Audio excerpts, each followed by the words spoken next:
السلام عليكم ورحمة الله. غنشوفوا في هذا الفيديو À l'aventure entre guillemets, j'étais au Maroc et j'ai été choqué de voir à quel point le Maroc est en plein développement. Il y a des villes au Maroc, lorsque vous y êtes, vous avez l'impression d'être aux États-Unis ou à Paris. C'est génial. Mais la question que je me suis posée en tant qu'Africain et passionné d'Afrique, c'est comment ça se fait que le Maroc, qui n'a pas de ressources naturelles, le Maroc qui est un pays aride où il pleut très rarement, qui est plein de déserts, arrive quand même à se développer et à être parmi les 5 pays les plus développés d'Afrique aujourd'hui et quasiment le deuxième pays le plus touristique de toute l'Afrique. Quel est le plan? Comment ce développement-là est visible et quelle est la stratégie du Maroc pour pouvoir se hisser à ce niveau-là et pourquoi les autres pays d'Afrique noire ne suivent pas cette même stratégie, sachant qu'ils ont plus de ressources, plus de potentiel en termes de ressources naturelles que le Maroc. C'est pourquoi on dit que les ressources naturelles ne sont pas la clé du développement d'un pays, mais plutôt les ressources humaines. C'est exactement ce qu'on va essayer d'analyser dans cette vidéo. Si un jour vous êtes appelé à devenir président, ministre ou à la tête d'un de vos pays en Afrique, alors voici quelque chose qui pourra vraiment vous aider à essayer de faire évoluer votre pays. Et même dans la vie de tous les jours, il y a des trucs ici que je vais vous partager qui pourront vous servir et vous aider à carrément laisser la concurrence derrière. Alors, شخصيات افريقيه داروا زياره للمغرب وتفاجئوا بزاف من التطور اللي وصل ليه. كانوا كيسمعوا على التقدم ديال المغرب، ولكن ملي شافوه بعينيهم تصدموا. الطرقان نقيين وواسعين، التران فائق السرعه، البراق كيجري بحال الطياره، والمواني بحال طنجه المتوسط ولات من بين الاكبر في العالم. شافوا زاد التنميه في الفلاحه والصناعه والمشاريع ديال الطاقه المتجدده بحال النور ورزازات اللي ولات من اكبر محطات الطاقه الشمسيه في العالم. حتى التعليم والمستشفيات داروا فيهم نقله نوعيه وخدموا بزاف على الرقمنه والتكنولوجيا. المدن الكبرى بحال كازا ومراكش والرباط وفاس منظمين ونقيين وفيهم امن، وحتى القرى عارفين فيها تنميه كبيره. هذا الشيء خلاهم يقولوا باللي المغرب ولا النموذج الاول في افريقيا في التطور والتقدم، وباللي خاص بلدانهم تستافد من التجربه المغربيه. المغرب داير خطوات كبيره باش يكون رائد في القاره، واخا كاين تحديات كيبان باللي المستقبل زاهي وباقي غادي يزيد لقدام. خليونا نشوفوا الفيديو. pour le petit contexte, c'est que je voulais aller visiter le Maroc parce que j'ai un ami marocain qui est depuis pas mal de temps parce que son père est malade. Donc je voulais aller visiter le Maroc, mais pas comme mes autres voyages. Cette fois, je voulais visiter le Maroc en tant que vrai Marocain, c'est-à-dire me plonger dans l'écosystème du pays, visiter les quartiers pauvres, habiter dans les quartiers pauvres. Si tu veux savoir, j'étais dans un immeuble de 4 étages, sans ascenseur, canalisation un peu pourrie. Je vivais comme ça au quotidien. Le matin à 4 heures, on va à la mosquée. Ensuite, le matin, le petit-déj, on fait la queue comme tout le monde. J'ai vraiment vécu comme un vrai Marocain, comme un vrai local. Mais ce que j'ai vu en termes de développement, malgré cela, malgré que j'étais dans des quartiers populaires, m'a fasciné et ça m'a inspiré à vous faire une vidéo pour voir, entre guillemets, toute l'Afrique prendre ce système d'évolution ou ce système de développement. La preuve du développement du Maroc est fascinante. D'abord, on commence par les routes. Lorsqu'on m'a pris à l'aéroport en voiture pour venir directement à Salé, pour ceux qui connaissent, c'est juste à côté de Rabat. Lorsque tu vois les routes, à quel point c'est propre, lorsque tu vois les routes, à quel point c'est organisé, les feux sont là, tout est plat, c'est-à-dire que tu peux faire des centaines et des centaines de kilomètres sans que la voiture ne bascule comme ça parce que les routes sont plates. Tu peux prendre la voiture pour quitter de Rabat par exemple jusqu'à Agadir en voiture et tout est tracé. Malheureusement pour beaucoup de pays africains, notamment les pays que moi j'ai fait, lorsque tu es dans une voiture, c'est comme si tu étais dans un parc d'attractions. Il n'y a pas de route. Et quand il n'y a pas de route, ça veut dire qu'il n'y a pas de transport. Et quand il n'y a pas de transport, forcément c'est difficile de se déplacer d'un pays à un autre. Donc d'abord les routes. Au-delà des routes, ils ont développé les moyens aériens. Dans un même pays en Afrique, c'est quand même étonnant, je vous dis ça parce que oui, ça existe dans d'autres pays développés, mais pour l'Afrique, moi, ça me fascine. Dans le même pays, vous pouvez prendre l'avion de Rabat pour Agadir, vous pouvez prendre l'avion de Casablanca pour Marrakech, des trucs comme ça, ainsi de suite. Donc ça, c'est fascinant. Je trouve ça incroyable parce que ça permet aux gens de bouger facilement. Et quand ça bouge, ça fait tourner l'économie, ça fait tourner le commerce. Voici un point très important pour le développement. Lorsque je quitte les routes, je vais attaquer un point très basique, mais très important pour énormément de pays d'Afrique aujourd'hui, c'est l'électricité. Ou même, je pourrais rajouter l'eau. Pendant tout mon séjour, malgré que j'étais dans des quartiers reculés, je n'ai jamais vu de coupure d'électricité. Ce n'est même pas un problème aujourd'hui au Maroc. Et mon ami m'a dit que depuis plus de 10 ans, ça c'est pas une question qui se pose. Un pays où il y a rarement de l'eau a quand même de l'électricité à 100%. Ce n'est plus une question que le pays se pose. Alors qu'on a d'autres pays qui sont carrément des châteaux d'eau d'Afrique, d'autres pays qui sont collés à des châteaux d'eau d'Afrique qui ont encore du mal à avoir l'électricité tous les jours. Oui, c'est une question de ressources, mais pas de ressources naturelles, mais plutôt de ressources humaines. Parce que tout se passe d'abord ici. S'il n'y a pas la volonté, il n'y a pas le mindset qui va avec, forcément vous pouvez avoir l'or, la bauxite, tout ce que vous voulez, mais vous n'allez pas sortir de là. En plus de l'électricité, il y a l'eau. Malgré que j'étais au 4e étage d'un immeuble, il y avait quand même l'eau. On n'a jamais manqué d'eau. Et ça, c'est pas seulement là où j'étais, c'est presque dans tout le pays. Donc il y a des questions existentielles, des questions de base, des questions de sécurité de base que le Maroc ne se pose plus. Ils sont à un autre niveau de développement. Pendant que d'autres pays sont encore en train de se demander, oui, quel quartier aura l'eau aujourd'hui, quel quartier aura l'électricité, ils ont carrément dépassé ce niveau-là. Et pour résoudre ça, il y a une chose que j'ai compris. Dans d'autres pays, quand ils envoient des experts étrangers, les experts étrangers viennent avec tout leur groupe. Au Maroc, il y a un expert étranger qui vient, à la limite deux, et ensuite il va faire travailler les Marocains sur place. Donc non seulement il va moins payer de personnel qui viennent de l'étranger, mais en plus de ça, il va enseigner aux gens locaux comment on le fait. Ça fait que la prochaine fois, il n'aura pas besoin encore d'amener des Chinois ou des étrangers pour faire le même travail. Ça, c'est quelque chose de très important. Après l'eau et l'électricité, on peut parler du tourisme. Le Maroc aujourd'hui est le deuxième pays le plus touristique d'Afrique. Je ne vais même pas développer ce point dans cette vidéo. Dans une prochaine vidéo, je vais parler de la stratégie du Maroc pour attirer les touristes, et c'est ce que tous les pays africains devraient faire parce qu'on a le potentiel qui va avec. En plus de tourisme, vous le savez mieux que moi, aujourd'hui en termes d'enseignement de système éducatif, le Maroc est l'un des pays d'Afrique les plus avancés en termes d'éducation. On connaît beaucoup de pays d'Afrique. Moi-même, j'ai rencontré pas mal d'étudiants. J'ai fait une conférence au Maroc. Il y avait des gens de toute l'Afrique, entre guillemets. Il y avait des Nigériens, il y avait des Congolais, il y avait des Guinéens, il y avait des Sénégalais, il y avait des Burkinabés. Il y en avait un petit peu de tout. Donc aujourd'hui, le Maroc parvient à attirer quand même en termes d'éducation, en termes de cerveau, beaucoup d'étudiants de d'autres pays à venir étudier chez eux parce que la qualité de l'éducation est là. Et ça aussi, ça contribue à l'économie marocaine. Au-delà de ça, comme le disait entre guillemets un ancien que je vais pas citer, le Maroc, c'est là où vont mourir tous les chefs d'État africains. En termes de médecine, en termes d'hôpitaux, en termes de médecine de clinique, c'est quand même très bien avancé. La santé, ils ont bien évolué par rapport à ça. Donc les gens de d'autres pays, dès qu'ils sont malades, ils quittent leur pays parce qu'ils n'ont pas développé ça chez eux. Ils viennent au Maroc, ils contribuent entre guillemets au développement du Maroc, à l'économie du Maroc. Tout ça, ce sont des stratégies bien travaillées par lesquelles d'autres pays en Afrique peuvent passer. Mais malheureusement, l'intention n'est pas là. La volonté n'est pas là. On pense toujours à l'intérêt personnel au lieu de penser long terme. Moi, comme je suis là que pendant 2 mois ou 3 ans, eh bien, je vais essayer de prendre le maximum que je peux prendre. Comme ça, la personne qui viendra va encore reprendre à zéro. Et donc, le dernier point qui m'a vraiment fasciné, c'est la vision long terme du Maroc aujourd'hui. Lorsque tu vas au Maroc, au Marrakech, à Agadir, les villes que j'ai pu visiter, tu vas voir à chaque fois, il y a des constructions, des résidences. Les résidences, en fait, c'est des gros bâtiments qui ne sont même pas encore vendus, mais qu'on va commencer à vendre avant même la construction. Donc, tu as juste à payer 100 000 euros, 150 000 euros selon la localisation, selon la taille, selon la beauté. Et ben, tu vas avoir un appartement dans cette résidence-là. C'est un projet moi-même qui me tente dans les prochaines années qui vont suivre. Acheter un appartement pour pouvoir aller vivre là-bas de temps en temps. Mais en plus de ça, pouvoir mettre ça à la location. Je vous partagerai ça peut-être ici sur ma chaîne YouTube. Et là, les gens qui vont aller voyager dans ces pays-là pourront louer ton logement. Ça te fait encore une entrée d'argent. Ça aussi, c'est un business. Tu peux faire louer ça à 500 euros la semaine, 1000 euros la semaine selon la qualité qu'il y a là-dedans. Et tout ça, je trouve que c'est hyper intéressant. Donc, ils sont toujours dans une vision long terme. Et ça aussi, c'est favorisé par un facteur clé qui est le fait qu'il n'y a pas de démocratie dans leur pays. C'est un royaume. C'est la monarchie. C'est une seule famille qui dirige. Donc, il n'y a pas à dire, bon, moi, je suis au pouvoir que pendant 5 ans. Voilà ce que je vais faire. Je vais tout rafler. Comme ça, quand l'autre viendra, il va aussi essayer de faire de son mieux. Non, les gens sont toujours en train de se tac, se casser. Et ça fait qu'il n'y a pas de vision long terme dans la plupart des pays d'Afrique. Et ça, on sait que c'est dû à certaines personnes pour pouvoir nous mélanger d'une certaine manière. Mais c'est un autre sujet, ça. Après vous avoir partagé toutes ces belles choses que j'ai pu voir au Maroc, franchement, c'est un pays qui m'a vraiment fasciné. C'est pas mon meilleur voyage parce que j'ai quand même passé 3 semaines. J'ai eu beaucoup de galères. On m'a arnaqué plusieurs fois. Tout ça, c'est des petits détails.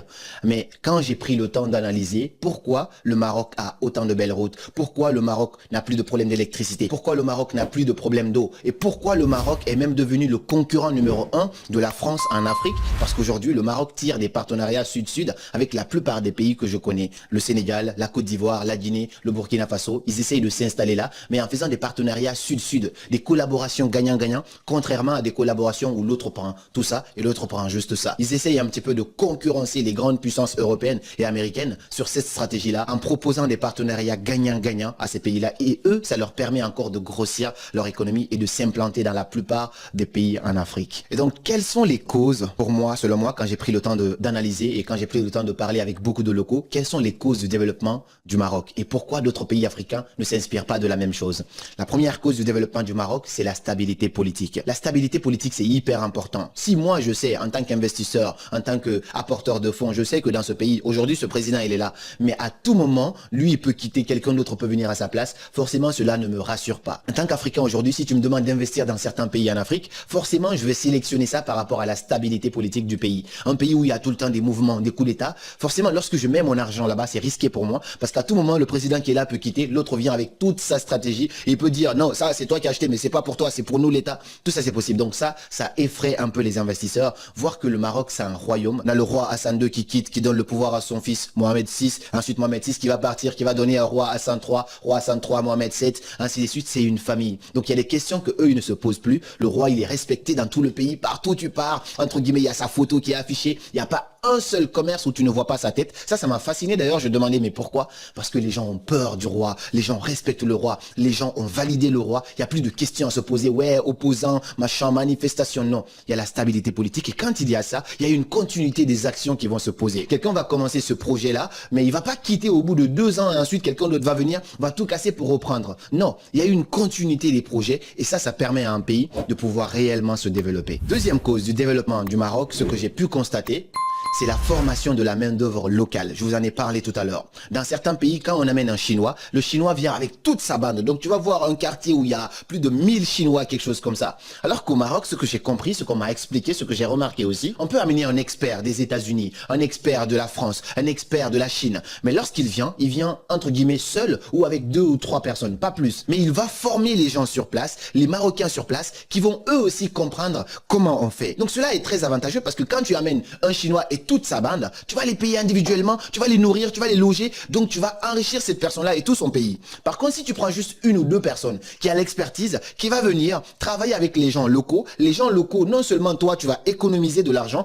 parce que tu n'as pas à payer 20 personnes, mais en plus de ça, tu vas former les propres Marocains que eux vont prendre le relais. Dès que ça doit se refaire, forcément, ils peuvent le refaire eux-mêmes. C'est par exemple la question des routes qui se pose dans beaucoup de pays en Afrique. Je te dis, il y a des pays en Afrique aujourd'hui, même dans la capitale, quand tu roules, c'est comme si tu étais dans un parc d'attractions. Mon ami m'a envoyé une vidéo la dernière fois, il était en train de rouler, c'est comme ça, à chaque fois. Et j'ai pas vu ça au Maroc, même quand j'ai fait des centaines de kilomètres pour aller jusqu'à Agadir en bus, j'ai pas vu ça. Les routes sont plates. Ça veut dire que lorsque les étrangers viennent, on les enseigne comment on fait, et ensuite eux maintenant ils vont prendre le relais, ils vont aussi former d'autres personnes, mais la main d'œuvre devient locale et ça forme la ressource humaine sur place. C'est pourquoi on dit que la clé du développement d'un pays, c'est la ressource humaine. C'est dans la tête, c'est former l'être humain. Plus tu sais, plus tu es, et plus tu es, plus tu as. C'est ce que j'ai dit en conférence la dernière fois. Lorsque l'Afrique saura, l'Afrique sera. Et lorsque l'Afrique sera, l'Afrique aura. Voici le principe pour développer le continent. L'autre grande cause que j'ai pu constater pour le développement du Maroc, et je pense que tous les pays d'Afrique devraient s'inspirer de ce système-là, et même dans le dev perso, c'est un principe de base.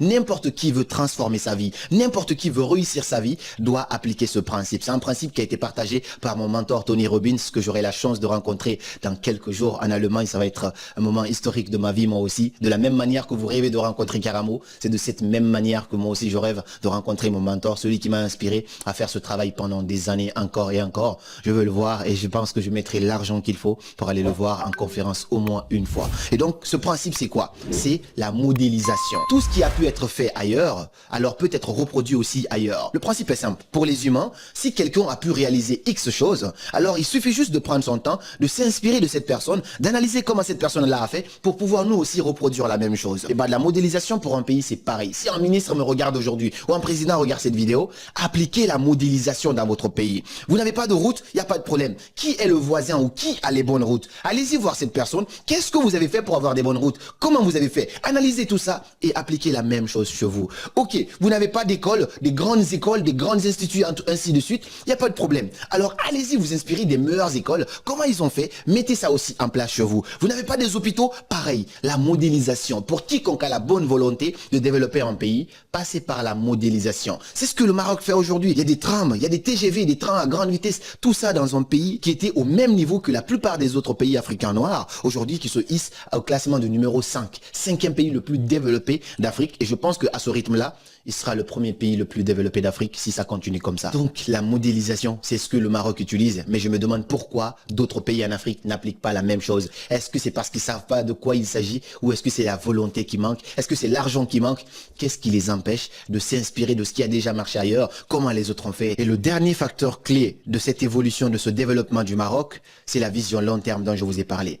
Lorsque vous allez au Maroc aujourd'hui, il y a la construction d'énormément de résidences. Les résidences sont structurées. C'est pas des maisons. je construis une maison ici, ensuite je construis une là-bas, ensuite je construis une ici, ensuite je construis une là-bas. Non, c'est bien structuré. Le plan de la ville est déjà tracé. Donc les résidences sont obligées de suivre ces rythmes-là. Les maisons sont tracées, les routes sont tracées entre les maisons. Tout ça, c'est bien structuré parce qu'ils sont dans une vision long terme. Ils ne se disent pas, non, allez, je vends ce terrain-là, je m'en fous après, est-ce que c'est la route, est-ce que c'est bien pour... Non, il y a une structure. Quand tu prends l'avion au-dessus du Maroc, tu vas voir, c'est tracé comme un champ d'agriculture. Tout est bien structuré et cela permet, entre guillemets, de suivre une continuité. Dans 5 ans, lorsque tu retournes encore dans ce pays, tu vas voir qu'ils ont évolué encore x10.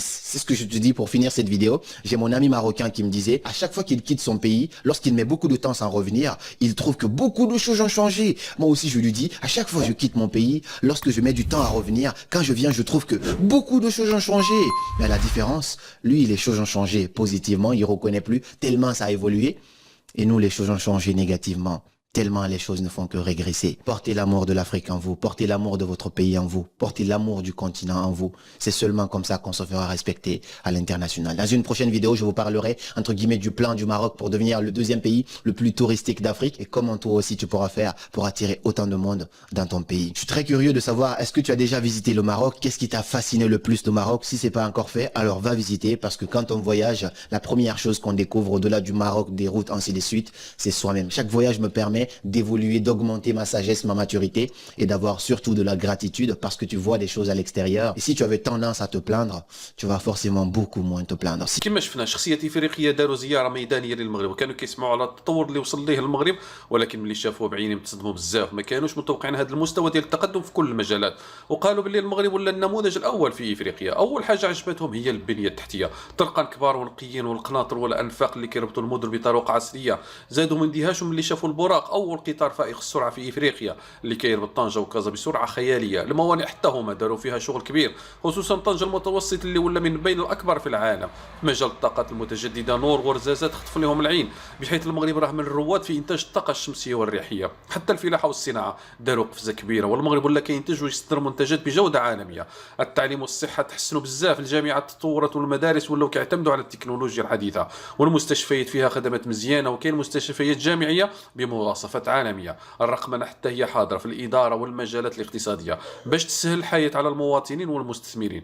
المدن الكبرى بحال كازا ومراكش والرباط وطنجه وفاس وغيرها ولاو بحال المدن الاوروبيه، نظافه نظام وامن من كل بلاصه. وحتى البوادي والقرى وصلت لهم التنميه والبنيه التحتيه تحسنت بزاف، ما خلاوش حتى شي منطقه بلا مشاريع. هاد الشخصيات الافريقيه ما بقاوش كيعرفوا شنو يقولوا، غير الاعجاب والثناء على المغرب، وقالوا باللي خاص بلدانهم تستافد من هاد التجربه المغربيه اللي خاصها تكون نموذج في افريقيا. المغرب ماشي غير كيتقدم ولكن كيوجد راسو باش يكون قوه اقتصاديه كبرى في القاره، وباقي غادي يزيد لقدام بخطوات ثابته. السلام عليكم.